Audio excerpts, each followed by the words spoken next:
We got the design district and stuff like that, but I think we gotta get more knowledgeable in the politics perspective. You know, we have to know about these laws that they put it in, because down the line, they put in laws right now that we don't know about. You know, we got to start in with that. And this is besides the art, you know, but I feel like with the art perspective, I feel like we need to get together more. You know, I see a lot of, don't get me wrong, it's a lot of diversity, it's cool. But I feel like the only thing that's really stopping us is our own. We got to come together as far as the collaborations and the art, not dissing one another, you know what I'm saying? And I see too much of that. And that's my perspective. But as far as change, that's really pretty much what I feel like we got to come together and really, and that's cliche, but we got to really come together because there's always a divide, because it starts with us. And yeah. And we can't hate one another. That's the key thing. I see too much of that every day. You know, when I step out the house, it's really self-hate. So we got to start within ourselves. Yeah. I've been put in situations in my life which have left me perplexed. I've been invited very recently.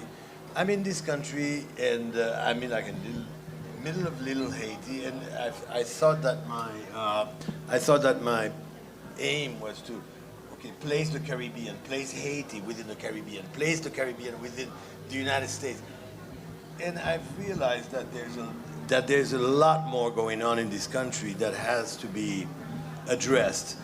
I've been invited to Kentucky, to a very, very nice school called Centre College, and it's in a very small town called Danville.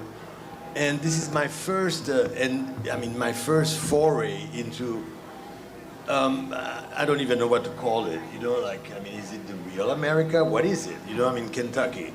Anyways, so I'm there, and it's a 1,000 students school, and the day I arrived, they take me, they said, oh, it's interesting, that we should see that. And I said, what is it? A Civil War reenactment.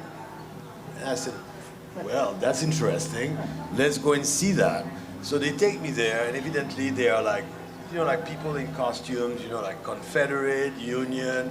I mean, of course, you know, like a flurry of widows, you know, like Civil War widows dressed in black. And I said, what's going on here? So, I mean, nothing much was going on, but there was a small museum on the site. So I go into the museum, and I realize, I get the story of that particular battle, which was literally the first battle of the Civil War. And it explains very clearly that in 3 hours, more than 8,000 young kids, because people don't send old people to war. Do you understand? They send, you know, like the disposable ones, you know, like the young ones. So, I said 8,000 people in this kind of environment. The city of Danville has what? Maybe 9,000 people? I mean, like, what's going on? What are they defending?